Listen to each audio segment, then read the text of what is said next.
Hello, hackers, hustlers, and investors. Welcome to FastStart.talk. If you have a startup or early stage company, FastStart.talk is for you. FastStart.talk is the entrepreneurial voice of Orange County. And now our host, serial entrepreneur, your startup Sherpa, your pivot professor, Michael Sawitz. Hi, Ashley. Thanks for that intro. Hey, we're back in studio after a short hiatus. That hiatus included trips to Mexico and China. China was all about startups, and FastStart.talk is all about startups. So if you'll indulge me for a minute, I want to give you kind of an overview of what's going on in China today. I won't call it chaos. I will call it something short of chaos. But there's a lot of angst in China right now, and it's not just about the Shanghai index and the stock market and things falling. I saw things going on in China that make you go, huh? Just thousands and thousands of condos, apartment buildings. I'm talking about more than you could ever imagine. A sea of them, and they're all empty. No lights on, no cars in the parking lot. And when I talk to Chinese in the know, it's all about being ready. There's going to be this mass exodus of Chinese population from the center of the country out to the coast, and that's where they're being prepared. So if we think China's a power now, wait until they get it right and get all these people working. There is such a buzz going on there and such a desire to do more business. And this has all happened in the last, actually, few years. So our host, who is the manufacturer that's building the actual product for the startup we went for, was driving fast, driving on the right shoulder, crossing traffic, doing all kinds of crazy things, and asked him, do you always drive this fast? And he says, is this fast? And we asked him, well, how long have you been driving? And he said, well, since 2004. Here's a guy that's in his late 50s, got his first car 11 years ago. And that shows you just, it's sort of an anecdotal of what's going on in China, how fast they are accelerating. Everything is new. They have a new middle class, and there's more people in the supposed middle class than there is the entire population of the United States. So things are happening, okay? Things are happening a lot. So we were there getting product built. It's hard to get product built in China or anywhere else. In fact, just starting any kind of business is hard work. And that business gets even harder when you try to attract capital for that investment. And why? Because all investors are risk adverse. And then it only makes sense. They're concerned for their own capital, and they're concerned for the money that they invest for limited partners if they're venture capitalists. So that means, as a founder, it's your job to mitigate the risk as much as possible. So how do you go about mitigating risk? That is the basis, actually, for the lean startup strategy, and something that you've heard on this show before, and what we truly believe in at Fast Start Studio. With lean, there are tools and processes that you can help turn your hypotheses or your guess into facts. And even the riskiest assumptions can be validated or invalidated with the proper process. So, in de-risking your assumptions, you move your startup closer to being fundable. Funding startups is the topic for today's show, and I'm really excited to have Ken Hubbard here as our guest today. Ken is the president of Private Capital Network and my friend. Hey, Ken, welcome to Fast Start Talk. Thanks, Michael. I really appreciate it. So I asked you here because your pockets are loaded with change and your checkbook is fat and ripe. So you just go around handing out money? Every single day. However, I appreciate your statement on risk adverse. Our members are all risk averse, and we work very hard to mitigate that on every deal. And I've seen you in action. So why don't you share with our listeners what Private Capital Network is? Private Capital Network is a large angel network, a little bit different from an angel group. An angel group, they normally invest as a collective, so it can be very hard to get consensus. Whereas an angel network, they invest on their own. So we show them companies, We give them a 10-minute pitch, a little bit of Q&A, and then it's up to the individual investor to go out and meet the companies, do their own due diligence, and if they need help from one another, it's a wonderful ecosystem because we have experts from all areas that are high net worth individuals that like to invest. And then we have a couple of circles of additional types of funds around us. We have loan dollars for early stage companies. We have PE companies. We have iBankers. So as the companies grow, if we want to take another piece down or if they want to exit, we have other partners for that. Can you share with us some successes you've had? Oh, gosh. It would be hours to talk about too many of them. But one of the companies that I find very interesting is a company called Booster Pro. Now, Booster Pro came to us about 3.5 years ago. And the CEO is a very nice gentleman, but he's a attorney by trade.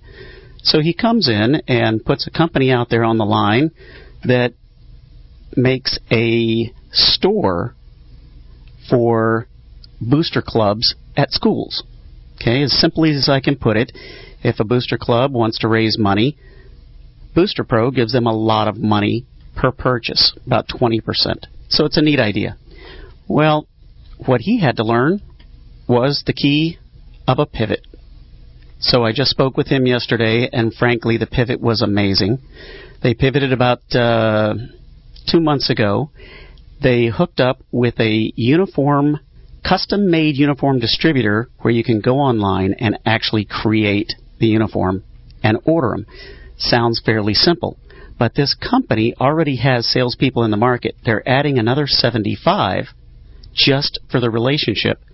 So they'll easily hit some major numbers here in the next 12 months. So wonderful company, but as the CEO said to me last night, he goes, I thought this was going to be faster. And he's in it now for 5 years, but he's finally made it. Yeah, it does take time. It does take time to develop these success stories. Talk about success stories. I was invited, thank you. You graciously invited me to one of your sessions, and a young man named Bijan, I believe, made one of the best pitches I'd ever heard. And that was a success story, or is a success story. Allergies. You want to give us an overview of that? It's an interesting company. They created a lozenger for allergies. It seems like somebody has done that before, but they haven't. In creating that, one of our investors decided to take them under her wing and get involved in the company as a interim CFO. The key word there, interim. Anytime you put your passion and desire into a company, you're never interim. From the amount of funding that we did, which took approximately 2.5 months to get the first checks in for him, we pushed it up over $1 million over the course of 1.5 years. What I found really interesting with allergies is they did something very smart. They found an economic development area within Virginia that had funds from the tobacco industry. They were able to increase the investment through those funds, a serious 7-figure dollar amount, yet not dilute down the investors. On top of that, they got tax breaks and incentives and a great building out of it. Oh, yeah, it was a phenomenal deal for everybody. And I believe they're in the middle of putting out their second product now, and they've had some nice, sweet growth as well as additional investment. Oh, that's terrific. Well, I want to get into how this all happens as soon as we come back from the break. So, Paul, anytime you're ready, let it roll. Are you a startup founder or going it alone? Need help with your prototype, go-to-market strategy, or customer development? Help is here. Fast Start Academy is Orange County's only hands-on learning center for entrepreneurs. Work on your own startup with the help of seasoned professionals. Evening and weekend sessions. Log on to FastStartAcademy.com to see the list of courses and instructors. Or contact us at 949-837-4151. You don't have to go it alone. All right, let's head back to Michael and his guest here. Hey, Ken. So we were talking about success stories, and you're loaded with them. So if I could ask the question I get asked all the time, and I'll lay it on you, see if you can do a better job of answering than I have. What is that DNA? What is that component that you see in successful startups? Or do you see some thread? That's a phenomenal question, and one that I think all of us as investors try to find that magic. One of the things that came to me recently over the course of years of learning was that sometimes the market is the driver. And you can have a reasonably good team. You can have a decent business model. But realistically, the market can drive a company or a business. If you haven't heard the TED Talk, by the way, from Bill Gross at Idea Lab, yes. Mm-hmm. It really speaks to kind of testing this model. So when I look at a company, I do look for the market. Is the market ready? Has somebody already gone out to the market and educated the market so that this company that's coming in now doesn't have to spend those huge dollars to educate? That's a piece I look for. I do look at the team, but I look at the team, I guess, a little bit differently than most investors. Are they pliable? Are they capable of learning, not necessarily from me, but from others?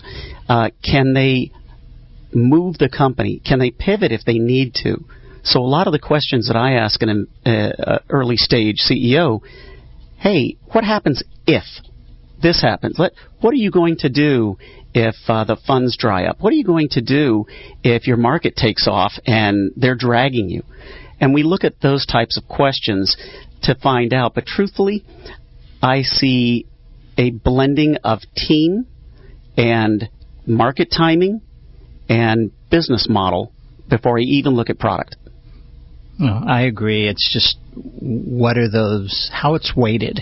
And I think it's weighted more heavily for me back to the team and founders, because they're the ones that are going to get over the hurdles no matter what product development issues you may have.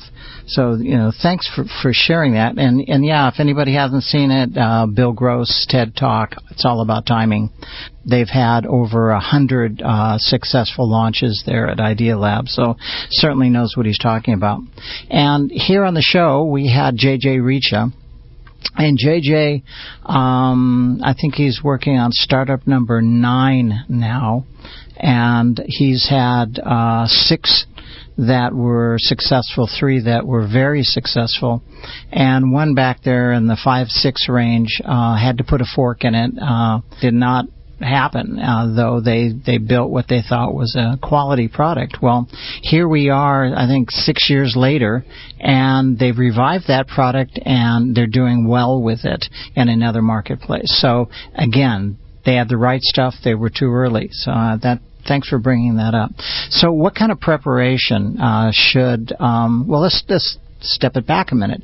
How would a startup looking for funding approach you, or what stage of development should they be before they come to Private Capital Network? We like to see a company that is either just before revenue. They've got proof of concept. They've talked to their market or a few people in the market, whether they're in stealth mode or out, it doesn't matter. If they are a few dollars into the market, and I always love it when I ask a CEO, are you making money right now? And he goes, not really.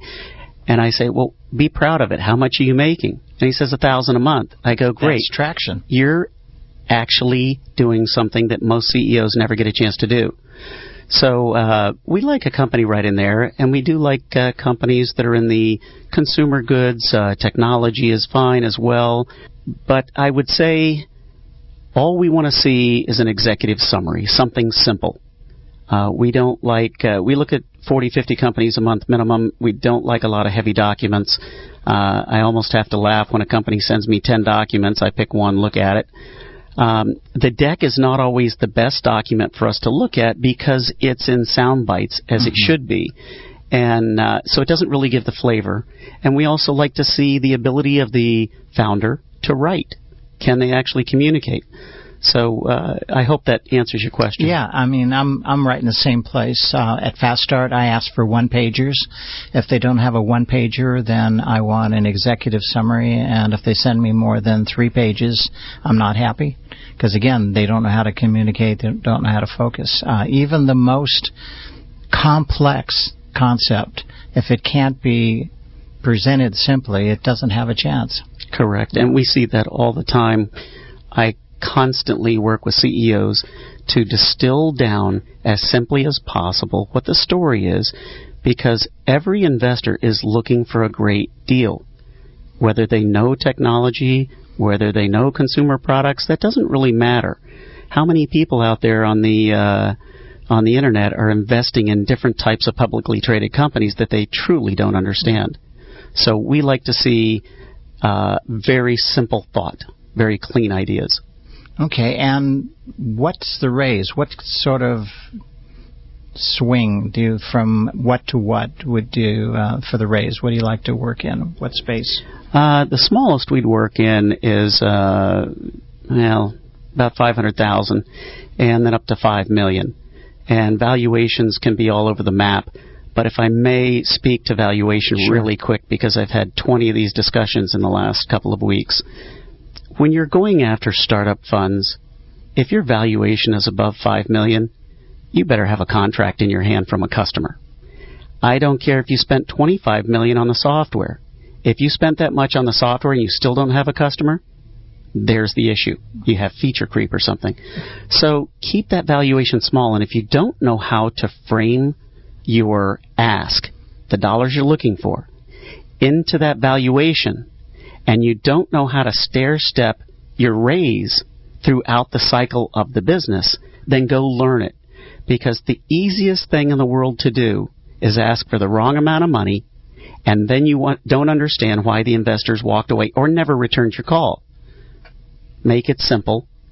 Keep it down. If you need $400,000 to get through the next 9 months, go after $400,000.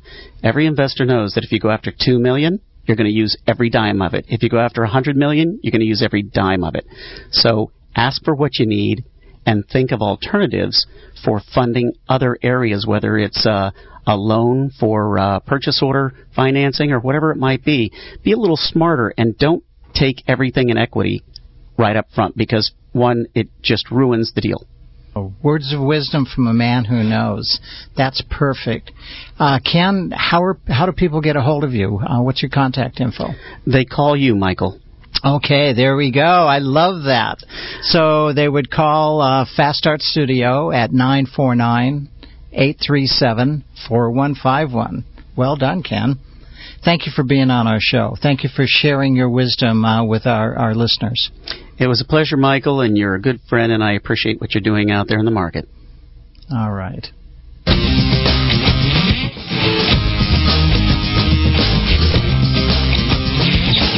You've been listening to Fast Start Talks, brought to you by Fast Start Studio, Orange County's only community radio station, OCTalkRadio.net.